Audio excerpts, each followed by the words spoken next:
नमस्कार समस्त पुणी थर स्वागत भगवद गीतार अन्य एक आलोचना चक्र को आम एपर्यंत जहाँ सब आलोचना करे से संपर्क आउ थे टिके आखि पकई नवा ताको आउ थे मनन कर चिंता करवा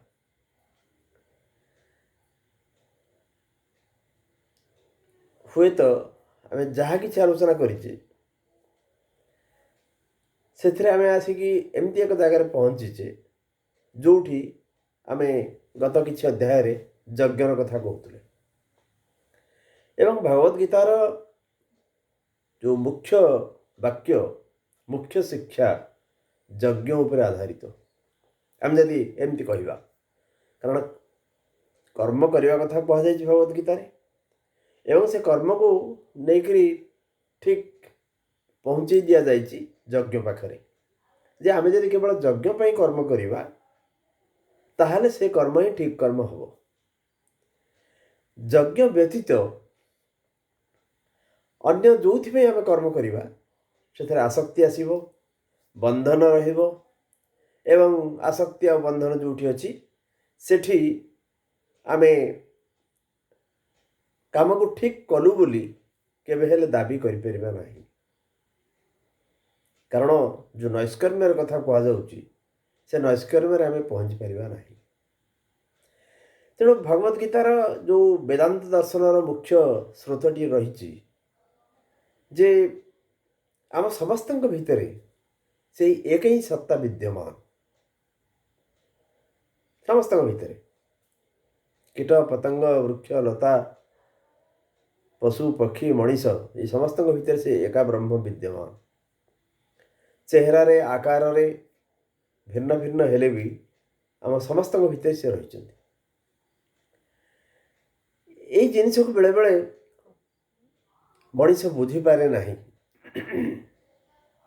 बा जेतेबेले बुझा चेष्टा करे ये जो विराट जिनिसर गोटे गोटे अंश को धरिक जोड़ा को आम कहू गोटे पार्शियल नॉलेज गोटे आंशिक भाव में गोटे जिनिस को ग्रहण करी आम भावु ये जिनिसटा ही संपूर्ण ये जिनिसटा ही मुख्य याठू अन्यथा किसी ना प्रकृतिर कथाटा सेमती नुहे कारण ये जो समग्र विश्व ब्रह्मांड रही या पछरे बा या भितरे जो शक्तिटी निहित होकर अछंती जो शक्ति ही सर्वोच्च कर्ता बा सर्वमय कर्ता तांको जानिबार प्रथम होची आवश्यकता किंतु आम भितर जो विशेषकर मनीष मान भितर जो अहंभावटी रही एवं सी हूँ अज्ञानर परिप्रकाश आम भावुचु जो काम करुँचे मु करुँची एवं ये जो कार्य कराला ये कार्यर कर्ता मु ये कार्यर कर्ता मु यार भोक्ता भी मु। अच्छा जो ब्रह्म कथा कहगला एवं ता भीतर भी एक कथा आम आलोचना करी जहाँ आम आलोचना करें तार गोटे निर्यास दबार मु केवल प्रयास करुँच एक कथा भी आमर कहुई जे पुरुष एक सी हूँ अनुबंता तांकर क्रियाकारिणी शक्ति हूँ प्रकृति तेणु जो कार्य करा जाउची से प्रकृति ही करुँच आम व्यक्ति विशेष आम भितर जो रही अहंभाव से अहंभाव द्वारा कहली आम अहंभाव हूँ आमर अज्ञानर अन्य एक रूप आमर ज्ञान ठीक भाव में आसीपारी ना तेणु जो अज्ञानर प्रतीक हिसाब से आम भीतर रही अहंभाव ता द्वारा आम भावुचु जे प्रकृति जहाँ क्रिया करुच्ची मु जहाँ चाहूँगी से करवा उचित बा मोर जहाँ दरकार मु प्रकृति भितर नहीं जी प्रकृति जो कथाटा ही अन्य आलोचना चक्र आम कि प्रयास करें से विषय रे डिस्कसन करिवार सेटा होची ये समग्र विश्व ब्रह्मांड जहाँ कि सृष्टि होती जहाँ कि समग्र सृष्ट वस्तु ये हूँ गोटे विराट यज्ञ आम तो यज्ञ कथा कहले स्थूल भाव में यज्ञ कौन କିନ୍ତୁ ଇଏ ଏକ ବିଶାଳ ଯଜ୍ଞ, କାରଣ ସିଏ ନିଜେ ନିଜକୁ ୟା ଭିତରେ ପ୍ରବିଷ୍ଟ କରାଇଛନ୍ତି, ନିଜକୁ ଇନଭଲ୍ଭ କରାଇଛନ୍ତି, ନିଜକୁ ନିବର୍ତ୍ତିତ କରିଛନ୍ତି, ଏବଂ ଯାହା ଫଳରେ କି ଏ ସୃଷ୍ଟି ହେଇଛି। ଯେଉଁ ବେଦର ସେ କଥା ଏକସ୍ୟମେ ବହୁଶ୍ୟାମୀ, ସେ ନିଜକୁ ନିବର୍ତ୍ତିତ କଲେ। ଏ ଯାହା କିଛି ଜଡ଼ ବା ଯାହା କିଛି ତଳେ ରହିଥିଲା ତା ଭିତରେ ନିଜକୁ ନିବର୍ତ୍ତିତ କଲେ, ଏବଂ କ୍ରମେ କ୍ରମେ ତାଙ୍କର ଯେଉଁ ବିରାଟ ଚେତନା ଯେତେବେଳେ ନିଜକୁ ମୁକ୍ତ କରିବାର ପ୍ରୟାସ ଆରମ୍ଭ କଲା ଏ ସମଗ୍ର ଜଡ଼ରୁ, ସେତେବେଳେ ସବୁ ସୃଷ୍ଟି ଗୋଟିଏ ପରେ ଗୋଟିଏ ଆରମ୍ଭ ହେଲା। ତାହେଲେ ଏ ସମଗ୍ର ସୃଷ୍ଟି ଏକ ଚେତନାର ଅଭିଯାତ୍ରା ଛଡ଼ା ଅନ୍ୟ କିଛି ନୁହେଁ। ଚେତନା କହିଲେ ଗୋଟେ ବ୍ୟାପକ ଶବ୍ଦ, ଗୋଟେ ବିରାଟ ଜିନିଷକୁ ବୁଝାଯାଏ। ଚେତନା କହିଲେ ଚେତନାକୁ ଗୋଟେ ନିର୍ଦ୍ଦିଷ୍ଟ ଭାବରେ ତାର ଗୋଟେ ସଂଜ୍ଞା ଦେବା ବା ତାକୁ ଡିଫାଇନ୍ କରିବା ଭାରି କଷ୍ଟ। ଚେତନା ହେଉଛି ଏହା ଯେ ଏ ସବୁ ଜିନିଷ ଚେତନାର ଅନ୍ତର୍ଭୁକ୍ତ। କେବଳ ଆମେ ଅନେକ ସମୟରେ ଚେତନା ବୋଲି ଭାବୁ ଆମର ମାଇଣ୍ଡ ସେଟ୍, ଆଟିଚ୍ୟୁଡ଼, ଆମର ମନୋବୃତ୍ତି, ଦୃଷ୍ଟିଭଙ୍ଗୀ ନୁହଁ। ଚେତନା ହେଉଛି ସବୁ ଜିନିଷ। All taken together is consciousness, Shri Aurobindo ସେ କଥା କହୁଛନ୍ତି। ଏବଂ ଏ ଚେତନା କ'ଣ ନା ବିଇଂ ଆଉ ବିକମିଂ, ସତ୍ତା ଏବଂ ସମ୍ଭୂତି, ଏ ସବୁର ମିଶ୍ରଣ, ୟା ଭିତରେ ସବୁ ଅଛି। ତେଣୁ ତାଙ୍କର ଯେଉଁ ଚେତନା ରହିଛି, ସେଇ ଚେତନା ଯେତେବେଳେ ଭିତରେ ପ୍ରବେଶ କଲା ଏବଂ ସେ ଚେତନା ନିଜକୁ ଉଠାଇବାକୁ ଆରମ୍ଭ କଲା, ଇଏ ସବୁର ସୃଷ୍ଟି ଘଟିଲା। ତାହେଲେ ଆମେ ଯେଉଁ ଯଜ୍ଞକୁ ଶ୍ରୀ ଅରବିନ୍ଦ ଅନେକ ସମୟରେ କହୁଛନ୍ତି ସାକ୍ରିଫାଇସ୍ ବୋଲି, ଇଏ ବିଶାଳ ବିଶ୍ୱବ୍ରହ୍ମାଣ୍ଡ ହିଁ ତାଙ୍କର ଏକ ସାକ୍ରିଫାଇସ୍, ଏକ ବିରାଟ ଯଜ୍ଞ। ଏବଂ ଏ ଯଜ୍ଞ କୁଣ୍ଡ ଯଦି ୟାକୁ ଧରାଯିବ ଏବଂ ମଣିଷର ଜୀବନକୁ ଯଦି ଧରାଯିବ, ସେ ଏକ ଯଜ୍ଞବେଦୀ, ଗୋଟେ ନିର୍ଦ୍ଦିଷ୍ଟ ଭାବରେ ଏକ ଯଜ୍ଞବେଦୀ। ତାହେଲେ ପ୍ରକୃତିର ଏ ଯେଉଁ ଯଜ୍ଞ ଚାଲିଛି, ଇଏ ପୁରୁଷ ଅଛନ୍ତି ଏବଂ ତାଙ୍କର କ୍ରିୟାକାରିଣୀ ଶକ୍ତି ହେଉଛନ୍ତି ପ୍ରକୃତି କ୍ରିୟା କରି ଚାଲିଛନ୍ତି। ଆମେ ବେଳେବେଳେ ଆମର ଅଜ୍ଞାନ ଦ୍ୱାରା ଅନ୍ଧ ହୋଇକରି ଆମେ କହୁ ଯେ ପ୍ରକୃତି ମୁଁ ଯାହା ଚାହୁଁଛି ସେ କରିବେ, କିନ୍ତୁ ସେ କଥା ବିଲକୁଲ କରନ୍ତିନି। ସେ କଥା ସେ ବିଲକୁଲ କରନ୍ତି ନାହିଁ।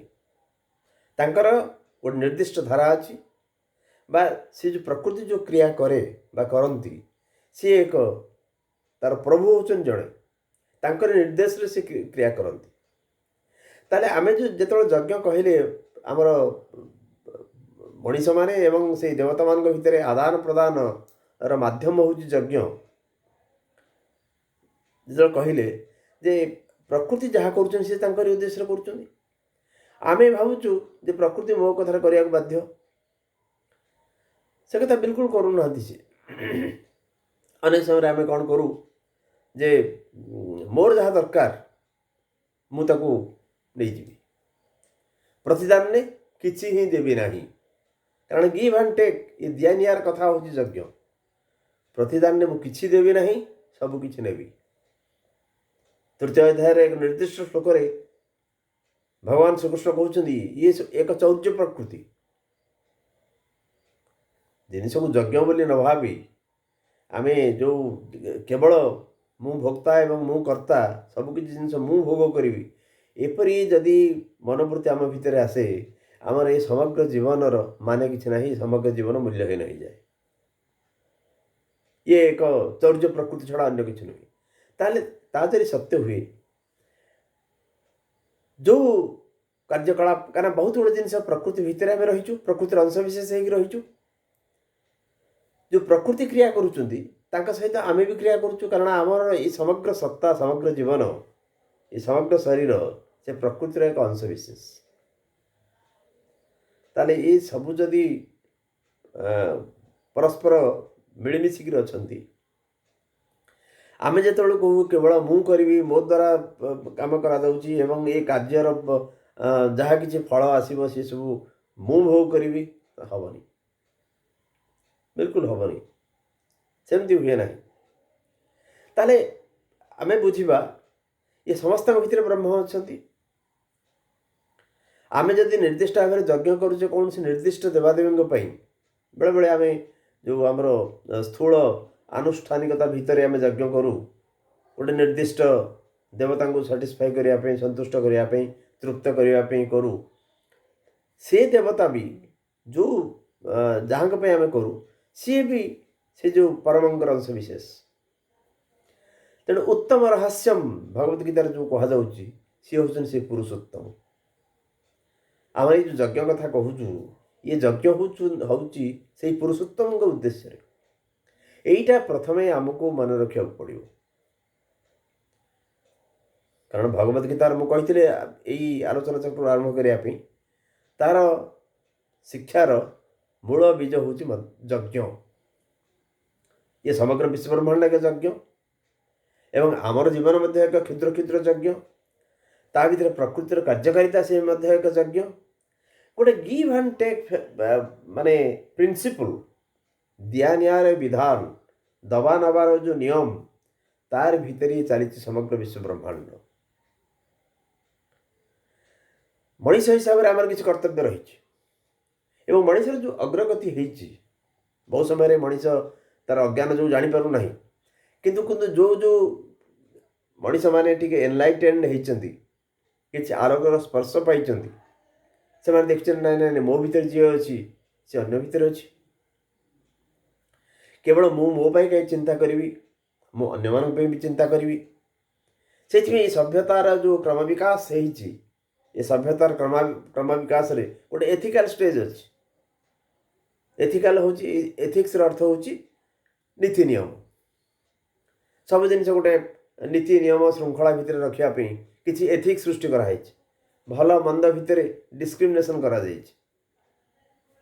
भर्च्यू एवं भाइस भितर गोटे पृथकीकरण करा एटा खराब एटा भल करवा दरकार एमती गोटे आरंभ होती एमती गोटे स्टेज आसी गोटे अल्ट्रुइज्म।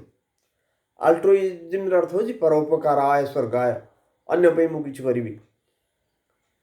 अन्य भी किछु करी मु निजापी किछु करी अन्य भी किछु करी समग्र बा मो द्वारा किसी लोग जब उपकृत हे किंतु ये सब भितर भी धरतु आम एथिकल गोटे स्टेज गोटे पर्याय आसला ता बादे अन्य मान किसी कर एक प्रवृत्ति बा आम भितर गोटे आकांक्षा सृष्टि है ये सब भितर भी कौठी ना कौठी से अहंग रही मु जिनटा रही हुए तो टी विस्तृत होते मुझे स्वार्थपर थी मो स्वार्थपाई किसी कार्य करूली एवं वर्तमान मो स्वार्थ को छाड़िकी अन्य मानक किसी करुच्ची ता भीतर भी कौट ना कौटी ये जो मु जिनटी रही अहंग जिनटी रही एटा मु करी मु न करथिले एटा हेई नथांता मु न करथिले एटा बिल्कुल हेई नथांता ए कथा नहीं।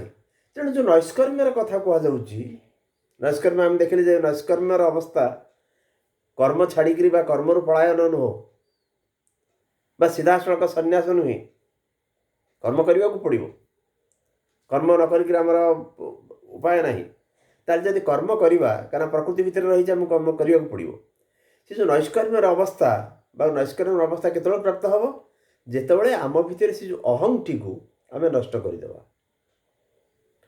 से अहंगर कार्यकारिता रहा मु गोटे नीति नियम को पालन करुच्ची सामूहिक श्रृंखलार एक अंश विशेष मु बा परोपकार अन्य मान कि कली ये सबू भितर भी अहंग रोचे हे तो संपूर्ण स्वार्थपर हवा अपेक्षा एभली किसी कार्य करवा हुए तो आउ किसी भल हो पारे इट इज बेटर किंतु ये शेष कथा नुहे। शेष कथा हूँ आम भीतर से अहंटी को मूलपोष करवा कारण सेटा नहेले आम जो ब्राह्मी स्थितर कथा भगवत गीतार कहुच्छे सेटा हो पारे जो पर्यंत अहं एक सेपरेटिव कन्सियसनेस एक पृथक चेतना भाव में रहिबो कारण आम जाचे सी होचंदी भगवान जे आमको सृष्टि करिसेंती आमर जीवनर उद्देश्य होची तांको सहित संयुक्त होकर रहिबा दे खाली संयुक्त हो यथेष्ट नुहे संयुक्त होकर जदि रही परिबा हुए तो एक अयमारंभ हो पारे एक प्रारंभिक जिनस हो पारे किंतु ये भी शेष कथा नुहे सहित संयुक्त हवा आम तो संयुक्त होकर अच्छे किंतु काय मन वाक्य सहित आम युक्त हवा कारण जदि मूल भाव में देखा सी आम भितर विशेष किसी फरक नहीं ଅପ୍ରକାଶ୍ୟରେ ସିଏ, ପ୍ରକାଶ୍ୟରେ ଆମେ, ବା ସୃଷ୍ଟି ହେଉଛି ତାଙ୍କର ପ୍ରକାଶ୍ୟ ଜିନିଷ, ଅପ୍ରକାଶ୍ୟ ହେଉଛନ୍ତି ସିଏ ରହିଛନ୍ତି ଭିତରେ, କ୍ରିୟା କରୁଛନ୍ତି ପ୍ରକୃତି, ଏବଂ ସେ ପ୍ରକୃତିର ତ୍ରିଗୁଣ ଭିତରେ ଦେଇକରି ଆମେ ମଧ୍ୟ ଗତି କରୁଛୁ। ତାହେଲେ ଆମେ ଯଦି ଏଇ ଅବସ୍ଥାକୁ ଯିବା ଏବଂ ଯଦି ନୈଷ୍କର୍ମ୍ୟର ଅବସ୍ଥା ଆମେ ଚିନ୍ତା କରିବା, ନୈଷ୍କର୍ମ୍ୟର ଅବସ୍ଥା ହେଉଛି ଅହଙ୍ଗର ବିଲୟ। ଆଚ୍ଛା, ଅହଙ୍ଗର ବିଲୟ ହେଇଗଲେ ଆମେ ତାଙ୍କ ସହିତ ଯୁକ୍ତ ହେଇଯିବା, କିନ୍ତୁ ପୁଣି ଥରେ ପ୍ରଶ୍ନ ଉଠୁଛି, ସେତିକି କ'ଣ ଯଥେଷ୍ଟ କି? ତାଙ୍କ ସହିତ ପୁରା ଆମର ଗୋଟେ ବିଲୟ ଘଟିଯିବ, ସେତିକି ଯଥେଷ୍ଟ କି? କାରଣ ଅହଙ୍ଗର ବିଲୟ ଘଟିଗଲା, ଠିକ୍ ଅଛି, କିଛି ସମୟ ପରେ ଆମେ ଦେଖିବା ଯଦି ଏସବୁ ହେଲା, ଆମର କର୍ମର କିଛି ଆବଶ୍ୟକତା ନାହିଁ, କାହିଁକିନା ନୈଷ୍କର୍ମ୍ୟ ଆମେ ଆଟେଣ୍ଡ କରିଗଲେ, ଆମେ ଆଚିଭ୍ କରିଗଲେ, ଅହଙ୍ଗର ବିଲୟ ହେଇଗଲା, ମୋ ଭିତରେ ଅହଙ୍ଗ ବିଲକୁଲ ନାହିଁ, ମୋ ନିଜର ଅସ୍ତିତ୍ୱ ସମ୍ପର୍କରେ ମୁଁ ବିଲକୁଲ ଅତିମାତ୍ରାରେ ସଚେତନ ନୁହେଁ। କିନ୍ତୁ ପୁଣି ପ୍ରଶ୍ନ ଉଠୁଛି, ସେତିକି କ'ଣ ଯଥେଷ୍ଟ? ଆମେ କ'ଣ ସେୟା କରିବା ପାଇଁ ଏଠିକି ଆସିଛେ? ତାହେଲେ ଅର୍ଜୁନଙ୍କୁ ଶ୍ରୀକୃଷ୍ଣ ଏତେ ସବୁ ବତେଇବାର କାରଣ କ'ଣ ଅଛି? ସେ ତ ଯୋଡ଼ିଏ ଜିନିଷ କରିପାରିଥାନ୍ତେ। ଆଇଦର କ୍ଷତ୍ରିୟ ହିସାବରେ ସେ ଯୁଦ୍ଧ କରେ, କେବଳ ପ୍ରକୃତି ତାଙ୍କର ସ୍ୱଭାବ, ଯେଉଁ ପ୍ରକୃତି କ୍ରିୟା କରୁଛି, ସେ ଯେହେତୁ କ୍ଷତ୍ରିୟ, ତେଣୁ କ୍ଷତ୍ରିୟର ସ୍ୱଭାବ ହେଉଛି ଯୁଦ୍ଧ କରିବା, ଯୁଦ୍ଧ କରିବେ।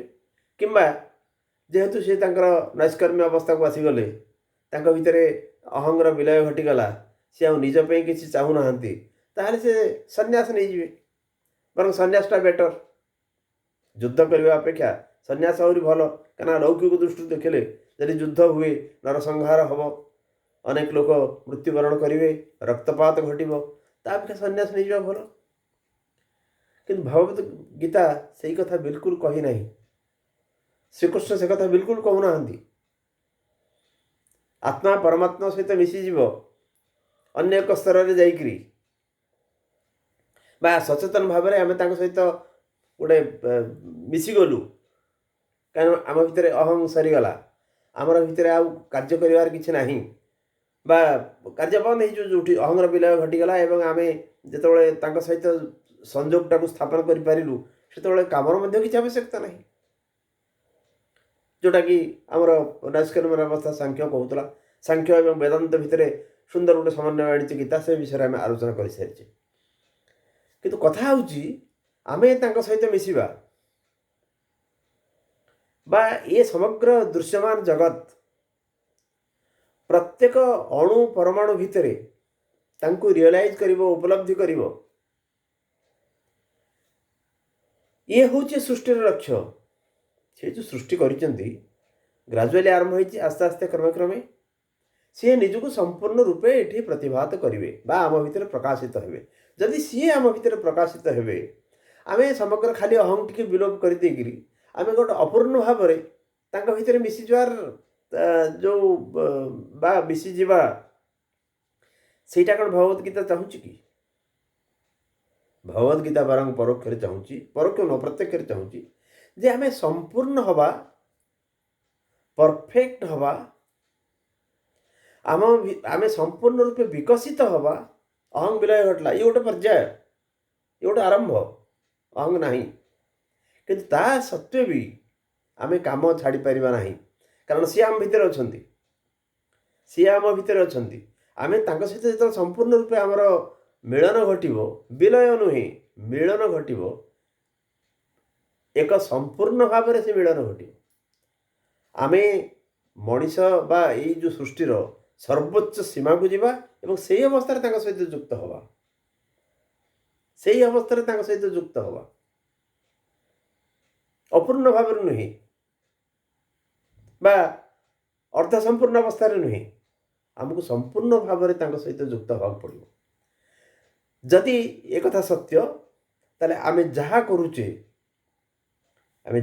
ସମଗ୍ର ଯେତେବେଳେ ଆମେ ଯଜ୍ଞ କରୁଛେ, ଇଏ ସବୁ କର୍ମ ସେ ପର୍ଯ୍ୟନ୍ତ ଆମର ଜାରି ରହିବ ଯେତେବେଳେ ଆମେ ମୁକ୍ତ ଭାବରେ, ସମ୍ପୂର୍ଣ୍ଣ ଭାବରେ ଏବଂ ସମ୍ପୂର୍ଣ୍ଣ ବିକଶିତ ଭାବରେ ତାଙ୍କ ସହିତ ଯୁକ୍ତ ହେଇପାରିବା।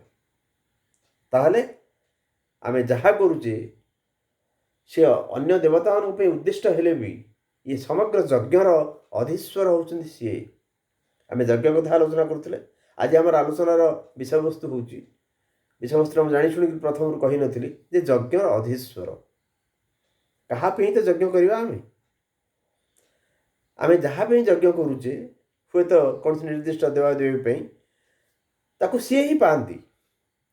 जदि ताहा सत्य एटा को आमर रियलाइजेशन उपलब्धि आमर आनिबा दरकार। जदि ताहा सत्य ताहले हम सीधा सड़क यज्ञर अधीश्वर को आमर यज्ञ कहीं अर्पण करवा नहीं। आमर समस्त कर्म केवल तांकरी पे हब, तांकरी प्रीत्यर्थे तांकर प्रीति पे ही हब। ताहले हुए तो ये जीवन धारणर उद्देश्य सफल हब। नमस्कार।